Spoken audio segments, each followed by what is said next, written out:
विद्यार्थी मित्रांनो, 3 ही संख्या त्रिकोणी संख्या आहे का हे आपल्याला शोधायचं आहे। अशा वेळी आपण या 3 ची दुप्पट करायचे। बघा, 3 ची जर दुप्पट केली तर ती 6 येते। आता यापुढे काय करायचं आहे, ही जी 6 संख्या आहे याचे अवयव पाडायचे। बघा, 6 चे अवयव 1 गुणिले 6, त्यानंतर 2 गुणिले 3। विद्यार्थी मित्रांनो, लक्षात ठेवा, 1 आणि 6 हे क्रमागत अवयव नाहीत। म्हणजे 1 नंतर 2 यायला हवं किंवा 6 च्या आधी 5 यायला हवं, असं इथंच काहीच दिसत नाही।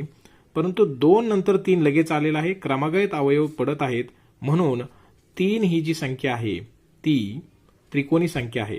त्याच पद्धतीने समजा आपल्याला परीक्षेमध्ये 10 ही त्रिकोणी संख्या आहे का नाही असं विचारलं तर आपण 10 ची दुप्पट करायची आहे। बघा, 10 दुनी किती हो, 20। आता 20 चे अवयव आपल्याला पाडायचे आहेत।